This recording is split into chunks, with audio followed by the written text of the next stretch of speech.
সংবাদ সবাইকে স্বাগত জানাচ্ছি। আমি ফিরোজ তোহা। শুরুতেই সংবাদ শিরোনাম জানিয়ে দেব এই মুহূর্তে হাতে পাওয়া সর্বশেষ গুরুত্বপূর্ণ আপডেট বাংলা সংবাদ। শুরুতেই থাকছে পাক ভারত যুদ্ধে কারা জিতবে। 1947 সালে ভাগ হবার পর থেকে মুখোমুখি অবস্থানে ভারত পাকিস্তান।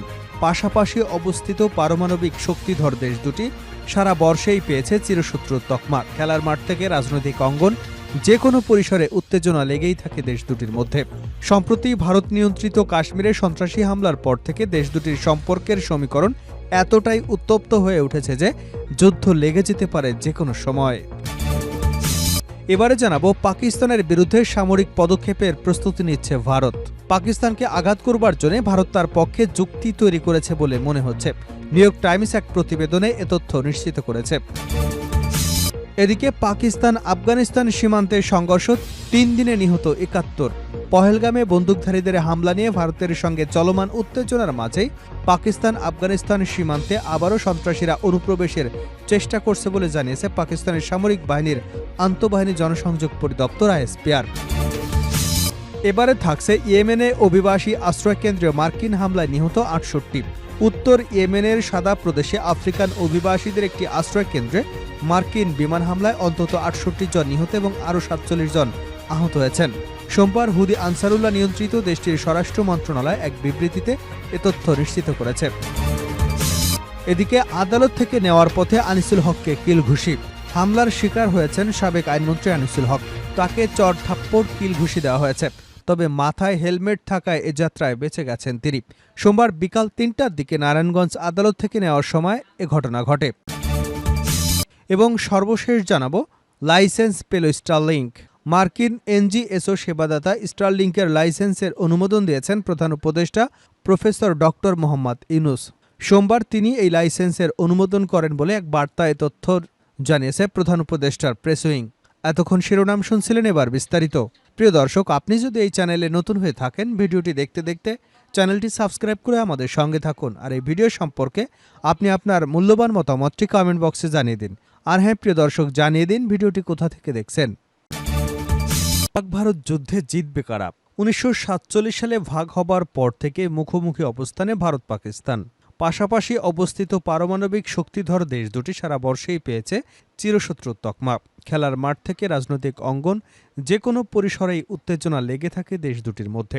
সম্প্রতি ভারত নিয়ন্ত্রিত কাশ্মীরে সন্ত্রাসী হামলার পর দেশ দুটির সম্পর্কের সমীকরণ এতটাই উত্তপ্ত হয়ে উঠেছে যে যুদ্ধ লেগে যেতে পারে যে কোনো সময়। অনেকেরই প্রশ্ন, যুদ্ধ যদি লেগেই যায় তাহলে কে এগিয়ে থাকবে, ভারত নাকি পাকিস্তান? সামরিক শক্তির হিসাব করলে ভারতের চেয়ে অনেক পিছিয়ে পাকিস্তান। তবে পাকিস্তানের আছে বিশেষ কিছু শক্তির জায়গা। সেসব নিয়ে সাজানো হয়েছে আজকের আয়োজন। গ্লোবাল ফায়ার পাওয়ার ইন্ডেক্স বলছে 2025 সালের তথ্য অনুযায়ী সামরিক শক্তিতে এগিয়ে আছে ভারত। চীনের পরের অবস্থানেই ভারতের নাম। বিশ্বের 136টি দেশের সামরিক শক্তিতে চীন তৃতীয়, ভারত চতুর্থ। অন্যদিকে সামরিক শক্তিতে পিছিয়ে আছে পাকিস্তান। তালিকা অনুযায়ী দেশটির অবস্থান 12। গ্লোবাল ফায়ার পাওয়ার ইন্ডেক্স মূলত 7টি বিষয়ে বিবেচনা করে এ তালিকা প্রকাশ করে। এর অন্যতম হল সংশ্লিষ্ট রাষ্ট্রের সামরিক বাজেট। এছাড়া খতিয়ে দেখা হয় কোন কোন দেশের কাছে কী ধরনের অত্যাধুনিক অস্ত্র রয়েছে। তালিকার তথ্য অনুযায়ী 2024-25 অর্থ বছরে সামরিক খাতে নয়াদিল্লির সামরিক খাতে 7,500 কোটি মার্কিন ডলার বিনিয়োগ করেছে। তার বিপরীতে ইসলামাবাদ খরচ করেছে 734 কোটি মার্কিন ডলার।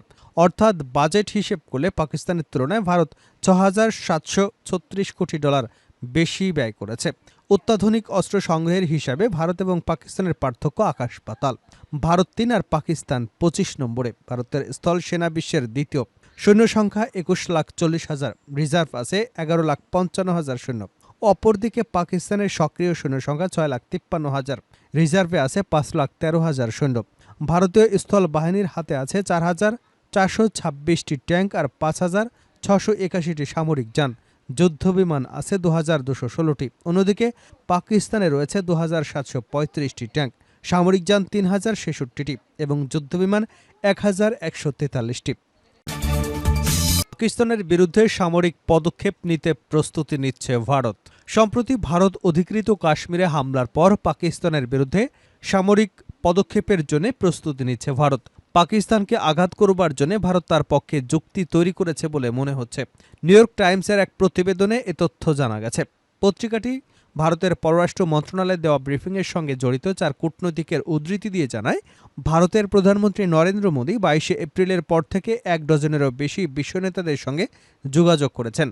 তবে এসব প্রচেষ্টা মূলত শান্তি আনার জন্য নয়, বরং সামরিক প্রতিক্রিয়ার ক্ষেত্র প্রস্তুতের অংশ। গত বৃহস্পতিবার দেওয়া এক ভাষণে মোদী সন্ত্রাসের আস্তানা ধ্বংসের হুমকি দিয়েছেন, যদিও তিনি সরাসরি পাকিস্তানের নাম নেননি। নিউ ইয়র্ক টাইমস আরও জানায়, পরিস্থিতি অত্যন্ত উত্তপ্ত হয়ে উঠেছে। ভারতীয় বাহিনী কাশ্মীরে তল্লাশি অভিযান জোরদার করেছে এবং হামলার সঙ্গে জড়িতদের খুঁজে শত শত মানুষকে গ্রেপ্তার করেছে। এদিকে ভারতের প্রতিরক্ষা মন্ত্রী খাজা হাসিব হুঁশিয়ারি করে বলেছেন, যদি পরিস্থিতি উত্তপ্ত হয় আমাদের থামাতে কেউ পারবে না। তিনি আরও বলেন, যদি মোদী উত্তেজনা বাড়ানোর পথ বেছে নেয় তবে আমরা তাকে তার বাড়ি পর্যন্ত ধাওয়া করব। আসিফ অভিযোগ করেন, মোদী মিথ্যা প্রচারণা চালানোর জন্য পরিচিত এবং পুলওয়ামা ঘটানোর সময় একই কৌশল নিয়েছিলেন। তবে তিনি দৃঢ়তার সঙ্গে বলেন, পাকিস্তান যথেষ্ট শক্তিশালী এবং প্রয়োজন হলে উপযুক্ত জবাব দিতে প্রস্তুত রয়েছে। পাকিস্তান আফগানিস্তান সীমান্তে সংঘর্ষ, 3 দিনে নিহত 71। পেহেলগামে বন্দুকধারীদের হামলা নিয়ে ভারতের সঙ্গে চলমান উত্তেজনার মাঝেই পাকিস্তান আফগানিস্তান সীমান্তে আবারও সন্ত্রাসীরা অনুপ্রবেশের চেষ্টা করছে বলে জানিয়েছে পাকিস্তানের সামরিক বাহিনীর আন্তঃবাহিনী জনসংযোগ পরিদপ্তর ISPR। পাকিস্তানের সীমান্তরক্ষী বাহিনীর সঙ্গে সংঘর্ষে গত 3 দিনে অন্তত 71 জন সন্ত্রাসী নিহত হয়েছেন। সোমবার পাকিস্তানের সামরিক বাহিনীর আন্তঃবাহিনী জনসংযোগ পরিদপ্তর এক বিবৃতিতে এ তথ্য জানিয়েছে।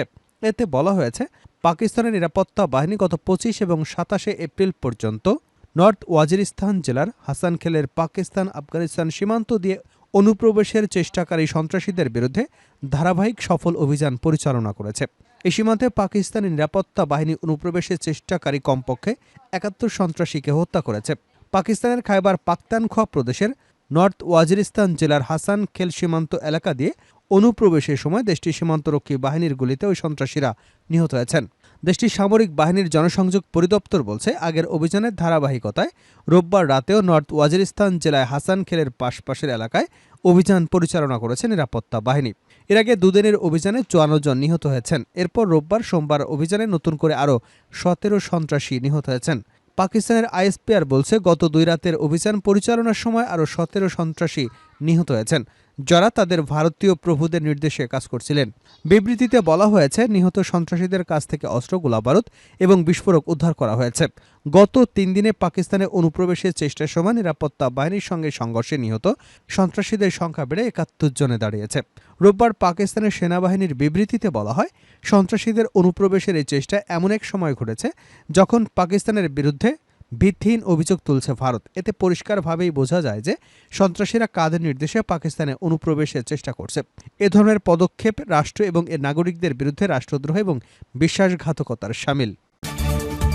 ইয়েমেনে অভিবাসী আশ্রয়কেন্দ্রে মার্কিন হামলায় নিহত 68। উত্তর ইয়েমেনের সাদা প্রদেশে আফ্রিকান অভিবাসীদের একটি আশ্রয়কেন্দ্রে মার্কিন বিমান হামলায় অন্তত 68 জন নিহত এবং আরও 47 জন আহত হয়েছেন। সোমবার হুতি আনসারুল্লাহ নিয়ন্ত্রিত দেশটির স্বরাষ্ট্র মন্ত্রণালয় এক বিবৃতিতে এ তথ্য নিশ্চিত করেছে। বিবৃতিতে বলা হয়, হামলার লক্ষ্যবস্তু ছিল 115 জন আফ্রিকান অভিবাসীকে আশ্রয় দেওয়া একটি কেন্দ্র। খবর তুর্কি বার্তা সংস্থা আনাদোলুর। ইয়েমেনের স্বরাষ্ট্র মন্ত্রণালয় জানায়, আন্তর্জাতিক অভিবাসন সংস্থা এবং আন্তর্জাতিক রেডক্রস কমিটির তত্ত্বাবধানে থাকা এই আশ্রয় কেন্দ্রে হামলা চালায় যুক্তরাষ্ট্র। মার্কিন এই হামলাকে দেশটি পুরোপুরি যুদ্ধাপরাধ বলে আখ্যায়িত করেছে। হুতি নিয়ন্ত্রিত আল মাসিরা টেলিভিশন প্রচারিত ফুটেজে দেখা যায়, হামলায় আশ্রয় কেন্দ্রটির ব্যাপক হত্যাযজ্ঞ হয়েছে এবং আহতদের হাসপাতালে নিয়ে যাওয়া হচ্ছে। প্রতিবেদনে আরও জানানো হয়, মার্কিন বিমান থেকে নিক্ষেপ করা একটি ক্ষেপণাস্ত্র বিস্ফোরিত হয়নি এবং বিশেষজ্ঞ দল তা নিষ্ক্রিয় কাজ করছেন। যদিও হামলার বিষয়ে যুক্তরাষ্ট্রের পক্ষ থেকে এখনও কোনো মন্তব্য পাওয়া যায়নি। তবে ইয়েমেনি বাহিনী দেওয়া তথ্য অনুযায়ী গত 15 মার্চ থেকে পর্যন্ত যুক্তরাষ্ট্র 1200-এরও বেশি বিমান হামলা চালিয়েছে, যাতে 1300 জনের বেশি মানুষ হতাহত হয়েছেন, যাদের বেশিরভাগই নারী ও শিশু। এদিকে মার্কিন প্রেসিডেন্ট ডোনাল্ড ট্রাম্প গত মাসে বলেছিলেন, তিনি হুতি গোষ্ঠীর বিরুদ্ধে নির্ণায়ক এবং শক্তিশালী সামরিক পদক্ষেপ নেবার জন্য নির্দেশনা দিয়েছেন। এমনকি পরে তাদেরকে সম্পূর্ণভাবে ধ্বংস করবার হুমকিও দেন তিনি। হুতি আনসারুল্লাহ নিয়ন্ত্রিত ইয়েমেনি বাহিনী মূলত 2023 সালের নভেম্বর থেকে গাজা উপত্যকার ফিলিস্তিনিদের প্রতি সংহতি জানিয়ে লোহিত সাগর, আরব সাগর, বাব আল মান্দাব প্রণালী এবং এডেন উপসাগর দিয়ে চলাচলকারী জাহাজগুলোকে লক্ষ্য করে হামলা চালিয়ে আসছে।